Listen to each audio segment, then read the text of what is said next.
Hello साथियों, नमस्कार। प्रारंभ क्लास में आपका मैं बहुत बहुत स्वागत और अभिनंदन करता हूं। जैसा कि आपको पहले भी विदित हो कि हमने एनसीईआरटी सीरीज चलाई है, जिसमें आपको प्रत्येक विषय की एनसीईआरटी हमने पढ़ाने का वादा किया है, जिसके तहत अभी आपको कक्षा 6 की विज्ञान की एनसीईआरटी में दो चैप्टर प्राप्त हो चुके हैं। तीसरा जो आज का क्लास है, ये जो क्लास है आज कक्षा 7 की क्लास साइंस की क्लास शुरू हो रही है। तो पहले हम कक्षा 7 की साइंस की क्लास में देखेंगे कि हमें पढ़ना क्या है, कि पूरे कक्षा 7 की एनसीईआरटी में हमें पढ़ना क्या है, क्योंकि हमने आपको पहले बता दिया था कि हमारी जो सीरीज है ये फर्स्ट लेकर के आर्ट्स तक है। तो हमें पढ़ना क्या है, क्योंकि जब तक हम ये नहीं जानेंगे कि हमें पढ़ना क्या है, उसके बारे में हमारा माइंड सेटअप नहीं होगा, तब तक हम क्या पढ़ेंगे। तो पहले हम समझेंगे क्या पढ़ें, क्या पढ़ना है, फिर हम शुरू करेंगे आज हमें जो पढ़ना होगा। तो जाहिर सी बात है, आज हम आपको कक्षा 7 की एनसीईआरटी का पहला चैप्टर जो है पढ़ाएंगे, बिल्कुल बेसिक से लेकर के हम स्टैंडर्ड तक पढ़ाएंगे। हाँ, एक चीज और ध्यान है कि आपको मैं जो एनसीईआरटी पढ़ा रहा हूं ये बेसिक स्तर की है। जितना एनसीईआरटी की बुक में दिया गया है उतना मैं आपको पढ़ाने का प्रयास करूंगा। तो और इसके साथ ही साथ मैं आपको ये बता देना चाहता हूं कि ये जो क्लासें हैं आपको एकेडमिक के साथ साथ सबसे महत्वपूर्ण तो एकेडमिक के लिए है, जो बच्चे हैं जो इसका विषय सूची है या इसी को पाठ्यक्रम हमने लिख दिया है, लिखने का तय है कि आपको ज्यादा समय हमको खर्च करना पड़े। तो पहले जो पढ़ना होता है चैप्टर है पादपों में पोषण, कि पादपों में पोषण क्या है, कौन सी विधियां हैं, कैसे कैसे पोषण होता है। दूसरा है प्राणियों में पोषण। तीसरा चैप्टर है रेशों से वस्तु तक। चौथा है उष्मा। पांचवा आपका अम्ल क्षारक एवं लवण। छठवां चैप्टर है भौतिक एवं रासायनिक परिवर्तन। सातवां है मौसम जलवायु तथा जंतुओं में अनुकूलन। आठवां है पवन तूफान और चक्रवात। नौवां है जीवों में श्वसन। दसवां है जंतुओं या पादपों में परिवहन, जिसको हम कहते हैं रक्त प्रसंचरण तंत्र। नौवां जीवों में जनन श्वसन। 10वां है जंतुओं या पादपों में परिवहन। 11वां है मृदा। फिर 12वां पादपों में जनन। फिर 13वां पाठ है गति एवं समय। 14वां विद्युत धारा एवं उसके प्रभाव। 15वां पाठ हमारा है प्रकाश। 16 है जल। 17 है वन और 8वां अपशिष्ट पदार्थ। तो कुल मिला के कक्षा 7 की एनसीईआरटी में कुल मिला के 8 चैप्टर है। हमने आपको पहले बताया था कि 18 चैप्टर है। हमने आपको पहले बताया था कि मार्च महीने तक मैं इस एनसीईआरटी को मतलब पूरा करने का प्रयास करूंगा, क्योंकि हमको सभी कक्षा 12 तक एनसीईआरटी के विज्ञान पढ़ना है, अन्य विषय भी हमको पढ़ना है। तो जो है इस प्रकार से ये इसकी रूपरेखा है। हमको इसी पूरे चैप्टर को हमें कंटेस्ट करना है। मैं आपको एकदम आसान तरीके से बताऊंगा किस प्रकार से एनसीईआरटी को पढ़ा जाता है, ताकि आप बेसिक तैयार कर लेंगे। तो जाहिर सी बात है आप स्टैंडर्ड क्लास में जाएंगे या किसी भी कंपटीशन तैयारी करेंगे की, तो आप वहां कोई भी मात नहीं खानी पड़ेगी। तो शुरू करते हैं। पहला पार्ट जो इसका है इसका क्या पोषण है। तो सबसे समझते हैं कि पोषण किसे कहते हैं, कि सबसे पहले हम समझते हैं कि पोषण किसे कहते हैं। देखिए पोषण देखते हैं हम, पोषण किसे कहते हैं, न्यूट्रिशन किसे कहते हैं। पोषण एक ऐसी प्रक्रिया होती है जिसके द्वारा जीव जंतु भोजन ग्रहण करते हैं तथा उनमें भोजन ग्रहण करने के पश्चात उनमें ऊर्जा की प्राप्ति होती है, टूटी फूटी कोशिकाओं की मरम्मत होती है तथा रोगों से लड़ने की क्षमता का विकास होता है। या ऐसे कह सकते हैं कि पोषण एक ऐसी प्रक्रिया होती है जिसके द्वारा जीव जंतु भोजन ग्रहण करते हैं, जिससे उनको ऊर्जा मिलती है, रोगों से लड़ने की क्षमता होती है, टूटी फूटी कोशिकाओं की मरम्मत होती है तथा उनमें और उपापचय क्रियाएं पूरी होती हैं। क्योंकि यहां हम पढ़ रहे हैं, आपको पढ़ना है पादपों में पोषण, तो चाहे पादपों में पोषण हुआ चाहे जंतुओं में पोषण हुआ, पोषण की परिभाषा एक ही होती है हम कि जीव जंतु जो आहार ग्रहण करते हैं और उनमें जो क्रियाएं संपन्न होती है वही क्या होती है, पोषण होती है। अब होता है कि इसमें क्योंकि पढ़ना है पादपों में पोषण, तो पादप किस प्रकार पोषण करते हैं, जैसे कि हम मानव है, जीव जंतु है, तो हम भोजन कर लेते हैं, लेकिन पादप अपना भोजन कैसे करते हैं, क्योंकि पादप भी तो जीव है, सजीव के अंतर्गत पादप भी आते हैं। तो पादप कैसे भोजन करते हैं इसके बारे में पढ़ते हैं। तो समझ पढ़ते हैं, इसमें एक ऐसी प्रक्रिया होती है, एक आपने सुना होगा प्रकाश संश्लेषण। क्या होता है प्रकाश संश्लेषण, कि ऐसी प्रक्रिया अर्थात जो पौधे होते हैं प्रकाश संश्लेषण के द्वारा ही अपना क्या करते हैं, भोजन निर्माण करते हैं। हम लोग क्या करते हैं, हम लोग हुए जीव जंतु है, वो भोजन निर्माण क्या पौधों पे आश्रित होते हैं। अगर हम पौधों के द्वारा बनाए हुए भोजन को ग्रहण करते हैं, उससे हमारा क्या होता है, हमारे शरीर में सारी क्रिया संपन्न होती है। लेकिन पौधों में कैसे होता है, पौधे अपना भोजन कैसे करते हैं, वो अपना भोजन कैसे बनाते हैं। तो पौधों में जो भोजन बनाने की प्रक्रिया है उसे हम क्या कहते हैं, प्रकाश संश्लेषण कहते हैं। क्या कहते हैं, प्रकाश संश्लेषण कहते हैं। इसको हम पढ़ते रहते हैं, प्रकाश संश्लेषण। इसी को कहा जाता है फोटोसिंथेसिस। क्या कहता है, फोटोसिंथेसिस। और इसी के द्वारा जो है हरे पेड़ पौधे होते हैं वो भोजन क्या होता है, बनाते हैं। देखिए अब आप लोग जानते हैं, अगर नहीं जानते तो जान लीजिए कि हरे जो पेड़ पौधे होते हैं उनकी पत्तियां हरी होती हैं। अब उनकी पत्तियां हरी क्यों होती हैं, क्योंकि उनमें क्या होता है, एक वर्णक पाया जाता है जिसको कहते हैं हम क्लोरोफिल नामक एक वर्णक पाया जाता है, जिसके कारण क्या होता है, पत्तियां क्या होती हैं, हरी होती हैं। क्यों हरी होती हैं, क्योंकि हरी होने के कारण ही जो है ये प्रकाश संश्लेषण सूरज के प्रकाश को क्या करते हैं, अवशोषित करते हैं। जैसे पत्तियां हैं, ये पत्तियां क्या है, मान लीजिए पत्तियां क्या हरी है, यहां से जो सूर्य है वहां से क्या करती हैं, जो वहां से प्रकाश संश्लेषण प्रकाश आता है उसको प्रकाश को वो क्या करती हैं, अवशोषित करती हैं। और अवशोषित जो पत्तियां करती हैं उनमें जो वर्णक है क्लोरोफिल, उसी का क्या करती है पत्तियां जो है प्रकाश को अवशोषित करती हैं। तो प्रकाश को ये संश्लेषित करती हैं, किसके साथ, कार्बन डाइऑक्साइड के साथ तथा जल के साथ। क्या होता है कि जो हरे पौधे होती हैं उनकी जो पत्तियां होती हैं वो प्रकाश के साथ तथा कार्बन डाइऑक्साइड व जल के साथ जो प्रकाश को संश्लेषित करती हैं, इसी प्रक्रिया को प्रकाश संश्लेषण कहा जाता है। इसीलिए पौधों की जो पत्तियां होती हैं, उन पौधों की जो हरी पत्तियां होती हैं, उसे क्या कहा जाता है? उन्हें कहा जाता है पौधों का रसोई घर कहते हैं। क्या कहते हैं हम लोग? पौधों का रसोई घर कहते हैं। क्यों घर कहते हैं? जिस प्रकार से हम लोगों का खाना कहां बनता है? रसोई घर में बनता है। ठीक उसी प्रकार पौधों का खाना भी रसोई घर में ही, उनके रसोई घर अर्थात उनकी पत्तियों में बनता है। अब प्रकाश संश्लेषण की क्रिया कैसे होती है, फोटोसिंथेसिस की क्रिया कैसे होती है, इसको हम समझते हैं। तो हमने बताया कि देखिए इस हमारे पृथ्वी पर हरे पौधे ऐसे जीव हैं जो जल व गैस के द्वारा, जो क्या मतलब जो जल प्लस गैस प्लस प्रकाश, तीन पदार्थों के द्वारा वो क्या बनाते हैं? वो बना लेते हैं क्या? ठोस पदार्थ बना देते हैं। और पूरे ब्रह्मांड में, पूरे पृथ्वी में किसी भी जीव के अंदर ऐसी क्षमता नहीं है जो जो जल व प्रकाश तथा गैस के साथ ठोस बना दे। किसी ब्रह्मांड में कोई कितना भी अपने आप को ज्ञानी हो जाए, किसी के अंदर क्षमता नहीं है कि जल, गैस व प्रकाश के द्वारा ठोस बना दे। लेकिन हरे पेड़ पौधों में यह क्षमता होती है कि जल, गैस तथा कार्बन डाइऑक्साइड वह प्रकाश के साथ क्या करते हैं? वो क्या बना लेते हैं? जो है ठोस बना देते हैं। ठोस क्या है? उनका जो शर्करा है, जिसको वो अपने खाने में उपयोग करते हैं। साथ ही साथ हम लोग भी उसी का उपयोग अपने भोजन के रूप में करते हैं। चाहे हम लोग करते हो, चाहे जीव जंतु करते हैं, हम लोग जो है अनाज लेते हैं, जीव जंतु सीधे पत्तियों पे, हरे पौधों पे आश्रित होते हैं। लेकिन अब समझना है कि जो फोटोसिंथेसिस है, ये जो प्रकाश संश्लेषण है, किस प्रकार से होती है। देखिए हमने क्या बताया कि जो हरे पेड़ पौधे होते हैं, ये क्या होते हैं? उनमें क्लोरोफिल नामक एक वर्णक पाया जाता है। ठीक, तो जो हरे पौधे होते हैं वो क्या लेते हैं? और हम लोगों के द्वारा छोड़ा गया कार्बन डाइऑक्साइड गैस, क्या? कार्बन डाइऑक्साइड गैस तथा जो पौधों की जड़ें होती हैं वो जुड़ी होती हैं हमारी पृथ्वी से, हमारे भूमिट्टी से जुड़ी होती हैं और पृथ्वी के काफी गहराई जाती हैं। वहां से वो क्या लेके आती हैं? जल लेके आती हैं। कहां देती हैं? पत्तियों में। किसकी उपस्थिति में? तो यहां हम बताएं प्रकाश की उपस्थिति में। किसके? सूर्य के प्रकाश की उपस्थिति में। किसके साथ? जो पत्तियों में एक वर्णक होता है जिसको कहते हैं हम लोग क्लोरोफिल कहते हैं। क्या कहते हैं हम लोग? क्लोरोफिल कहते हैं। क्लोरोफिल के द्वारा क्या बनाती हैं? वो बना लेती हैं। बनाती क्या? पत्तियां बनाती हैं शर्करा बनाती हैं, या इसको स्टार्च बनाती हैं। क्या बनाती हैं? स्टार्च बनाती हैं तथा क्या बना देती हैं? Oxygen gas. देखिए क्या हरे पौधे में उपस्थित क्या होता है? क्लोरोफिल, जिसके कारण हरी पत्तियां क्या होती हैं? जो पत्तियां होती हैं हरी होती हैं। अब क्या होता है? जो हरी पत्तियां होती हैं वो सूरज के प्रकाश को शोषित करती हैं। किसके कारण? क्लोरोफिल कारण। कौन सा रंग? लाल रंग। इसके बाद होता सब किस द्वारा? लाल रंग शोषित करती हैं। इसके बाद कार्बन डाइऑक्साइड के द्वारा तथा जड़ों के द्वारा, जल के द्वारा क्या बनाती हैं? स्टार्च बनाती हैं तथा ऑक्सीजन गैस बनाती हैं। उस ऑक्सीजन गैस को वो अपने पत्तियों के द्वारा वायुमंडल में छोड़ देती हैं। बाकी जो जंतु होते हैं, जिसमें हम लोग आते हैं, बाकी जो जंतु होते हैं, चाहे जंगली जंतु है, चाहे जो भी जंतु है, हम सब क्या करते हैं? उस ऑक्सीजन गैस को क्या करते हैं? अपने श्वसन के लिए प्रयोग करते हैं। बदले में हम पौधों को क्या देते हैं? कार्बन डाइऑक्साइड देते हैं। अब अगर हम ऐसा माने कि पौधे हमारे लिए बहुत कुछ करते हैं, उतना हम पौधों के लिए नहीं करते हैं। जितना पौधे हमारे बच्चों करते हैं, उतना क्या हम पौधों के लिए करते हैं? देखिए पौधे हमें क्या देते हैं?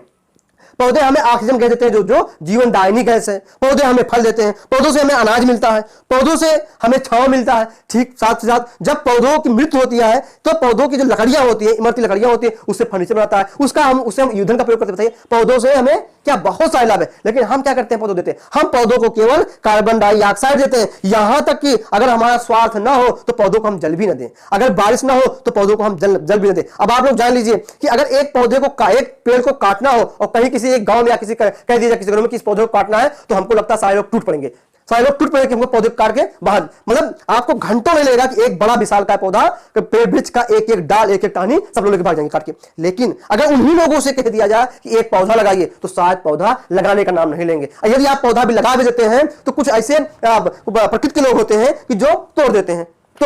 अक्सर ऐसे देखा गया कि जो गवर्नमेंट के द्वारा जो पेड़ पौधे लगाए जाते हैं, अक्सर लोगों द्वारा क्या तोड़ दिया जाता है, या उनके जो जानवर पहुंच जाकर उसको चल लेते हैं, काट तोड़ देते हैं। कोई रोकथाम नहीं है। अगर उनके दिमाग में इतना नहीं काम करता, कम से कम जो पौधा लगाया गया है, क्योंकि पौधे हमारे क्या है? जीवनदायिनी जैसे। आप लोग ये भी जानते होंगे कि पौधों के लगातार जंगलों के कटाई से, वनों के कटाई से क्या हो रहा है? ये जो विविधता कम हो रही है। अभी तो अलग बात है, जो ग्लोबल वार्मिंग बढ़ रही है, मौसम आगे बढ़ जा रहा है, अर्थात जब जो चाहिए तो नहीं हो रहा है। तो जाहिर सी बात, इतनी गर्मी हो रही है, ठंडी कम हो रही है, बारिश कम हो रही है, सब क्या है? पौधों की लगातार कटाई है। तो ठीक, तो इस प्रकार से इसी कारण जो प्रकाश संश्लेषण पौधों में होता है, पौधों में प्रकाश संश्लेषण के कारण ही पौधों को क्या कहा जाता है? पौधों को स्वापोषी कहा जाता है। अब ये क्या टर्म आ गया सर? ये क्या टर्म है सर कि स्वापोषी क्या है? अब आप कहेंगे स्वापोषी ऐसे पौधे, ऑटोट्रोफ्स इसको अंग्रेजी में कहते हैं। ऑटोट्रोफ्स कहते हैं। क्या होता है सर ऑटोट्रोफ्स या स्वपोषी? ऐसे पौधे जो अपना भोजन स्वयं बनाते हैं, ऐसे पौधे को स्वपोषी कहा जाता है। क्या कहता है? स्वपोषी। सर हम भी अपना भोजन स्वयं बनाते हैं, हम लोग अपना भोजन स्वयं, बच्चों हम लोग अपना भोजन स्वयं नहीं बनाते हैं, हम तो भोजन को पकाते हैं, हम तो पौधों के द्वारा बनाए गए भोजन को पकाते हैं। कि हम बनाते हैं ना, बनाते कौन है? हरे पौधे, क्योंकि वो गुण उन्हीं में पाया जाता है, फोटोसिंथेसिस करने का गुण उन्हीं में पाया जाता है। हम लोग तो पकाते हैं, मसाला डाल के, नमक डाल के पका लेते हैं, खा लेते हैं, पौधों को काटते हैं, ये हमारा काम है, नुकसान को पहुंचाते हैं हम लोग पौधों को। लेकिन पौधों से हमें कितना लाभ है? यहाँ हमने क्यों बताया कि पौधों से हमें जो औषधियां मिलती है, जड़ी बूटियां मिलती है, ये भी तो हमें पौधों से मिलता है। अच्छा, अब इसके बाद क्या हुआ? स्वपोषी, जिसे हम कहते हैं ऑटोट्रोफ्स। इतना हम आपको पढ़ाएंगे जितना आपके कोर्स में दिया गया। अच्छा, स्वपोषी जो अपना भोजन स्वयं बनाए, जो अपना भोजन क्या बनाए? स्वयं बनाए, वो क्या हो गया? स्वपोषी। बहुत सही साहब। इसी प्रकार बच्चों एक होता है विषमपोषी।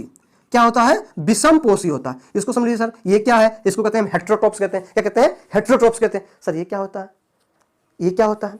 ऐसे जीव, मैं जीव की बात कर रहा हूं, अब जीव में पौधे भी आते हैं, क्योंकि पौधों में भी जीव पाया जाता है। ऐसे जीव जो सीधे तौर पे स्वपोषी पर आश्रित होते हैं। अर्थात सर ये जो परपोषी, विषमपोषी, या इसी को हम लोग परपोषी भी कह सकते हैं। क्या कह सकते हैं? परपोषी माने प्राय का पोषण करने वाला। तो ये सीधे किस पे? स्वपोषी पर आश्रित होते हैं। कहने का तात्पर्य क्या है? कहने का तात्पर्य ये है सर कि ये जो विषमपोषी या परपोषी होते हैं, या स्वपोषी से अपना भोजन ग्रहण करते हैं। सर इसमें क्या आता है? जो स्वपोषी के अंतर्गत आते हैं, जैसे जंतु आ गए, जितने भी जंतु होते हैं, जितने भी जंतु हैं, सब क्या होते हैं? विषमपोषी होते हैं या परपोषी होते हैं।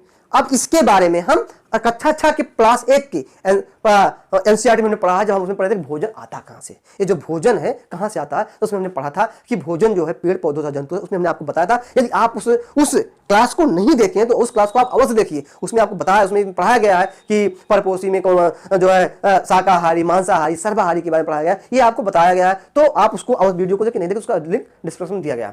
तो अब परपोषी हो गया। अब एक आता है, एक सब परजीवी होता है। क्या होता है सर? परजीवी होता है। एक क्या होता है? परजीवी होता है।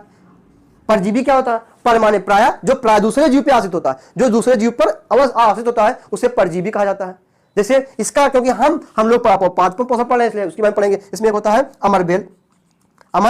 अमरबेल के अंदर ये क्षमता नहीं होती है कि वो प्रकाश संश्लेषण कर ले, इसलिए वो दूसरे पौधों पे उगता है, वहीं से क्या करता है? उन्हीं से भोजन ग्रहण करता है, और क्या होता है? अपना जीवन यापन करता है। तो अमरबेल क्या हो गया? परजीवी हो गया। अब अगर हम जंतु, क्योंकि हम जब जंतुओं पोषण पढ़ेंगे तब इसके बारे में पढ़ेंगे, कि आप समझ लीजिए, जैसे हमारे जंतुओं में क्या होता है? हमारे सामने जो जू होता है, ठीक, क्या ये परजीवी तो है?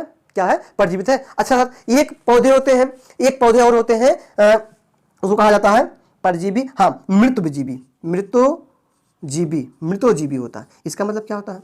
मृतोपजीवी। सर ऐसे जीव या ऐसे पौधे जो कहां उगते हैं? जो सड़े गले स्थानों पे उगते हैं। अर्थात वो प्रकाश संश्लेषण नहीं करते हैं, वो अपना भोजन किससे प्राप्त करते हैं? सड़े गले स्थानों से प्राप्त करते हैं, या सड़े गले अवशेषों से प्राप्त करते हैं ऐसे पौधे। अब आपके बताइए, ऐसे कौन से पौधे हैं जो सड़े गले स्थानों पे उगते हैं?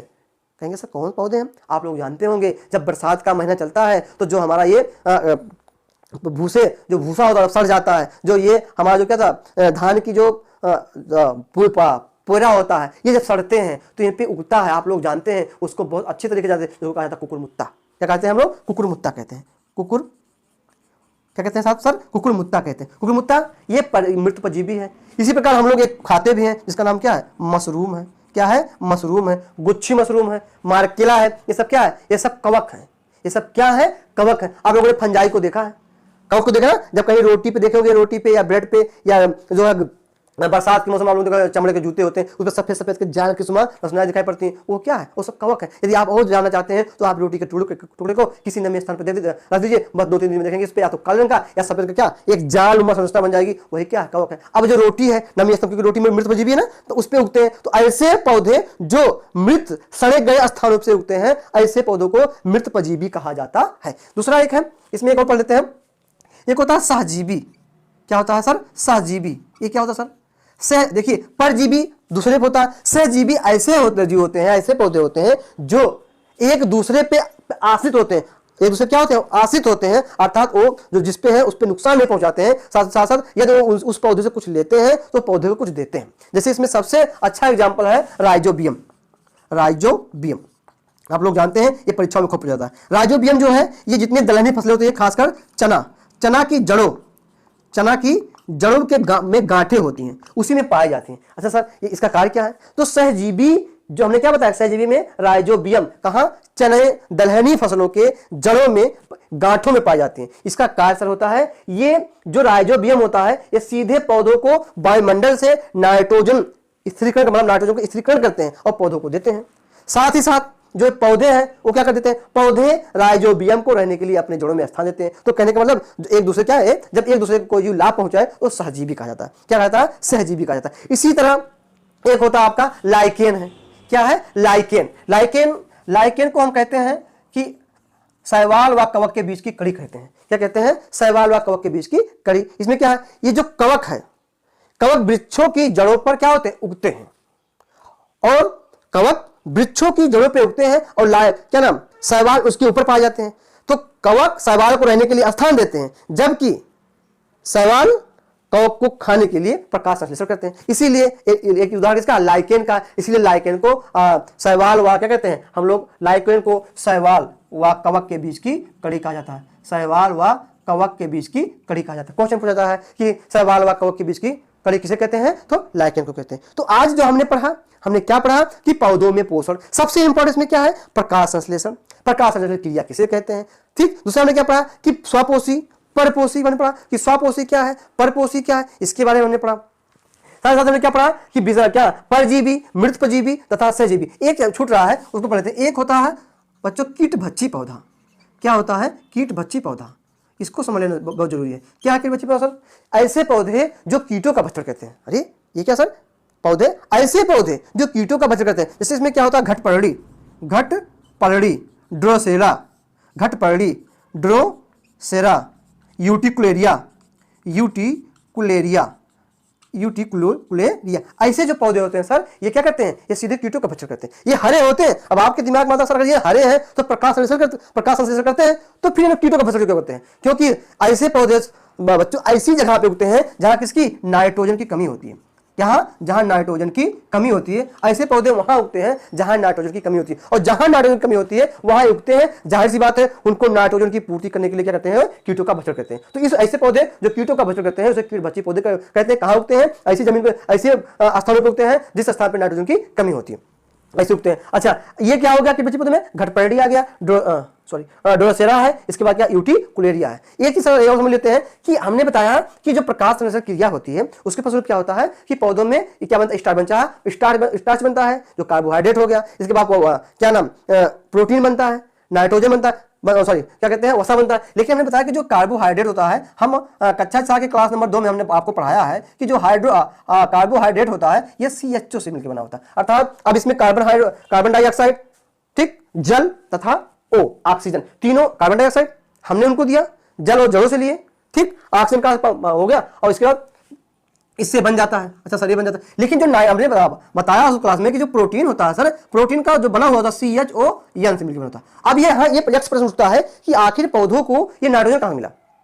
जो पौधों में प्रोटीन होता है उसमें हमने क्या बताया, कार्बन, हाइड्रोजन, ऑक्सीजन और नाइट्रोजन मिलकर बना होता है। तो नाइट्रोजन कहां मिला। लेकिन जो साथियों बच्चों, जो नाइट्रोजन होता है वो उनको कहां से मिलता है, या तो पौधों में हम जो खाद छोड़ते हैं, जो खेतों में खाद छोड़ते हैं तो वहां से मिल जाता है, या कुछ पौधे क्या होते हैं, जो जैसे क्या होता है, राइजोबियम जैसे पौधे क्या होते हैं, वो सीधे कहां, पौधों से वायुमंडल से नाइट्रोजन का स्थिरीकरण कर लेते हैं, तो उनको नाइट्रोजन मिल जाता है। इसी प्रकार जो है कार्बन, वसा है, वसा भी कार्बन, हाइड्रोजन, ऑक्सीजन से मिलकर ही बना हुआ होता है। तो जो पौधों में जो हमारे जो क्या ना भोजन के घटक होते हैं, कार्बोहाइड्रेट, प्रोटीन, वसा, विटामिन, ये सब क्या हमें पौधों से मिलते हैं। बताइए पौधों ने क्या कहा, पौधों से हमें क्या क्या मिलता है, लेकिन हम पौधों को कुछ नहीं देते। तो आज का क्लास जो था हमने क्या पढ़ा, पौधों में पोषण। अगला जो क्लास है हम पढ़ेंगे प्राणियों में या जंतुओं में पोषण। फिर दोनों को हम इंटरप्रेल्यूट करेंगे कि पौधों में पोषण किस प्रकार होता है, जंतुओं में क्या होता है। अब पौधों में जो पोषण होता है हमने बताया कि उसमें इस प्रकार की वानक पाया जाता है, जिसे हम हरितलवक कहते हैं। हरितलवक किसमें पाया जाता है, ये अब जब हम कोशिका के बारे में पढ़ेंगे अगली क्लास में, कक्षा 9 में दिया गया कोशिका के बारे में, 8 में दिया गया, तब वहां पढ़ेंगे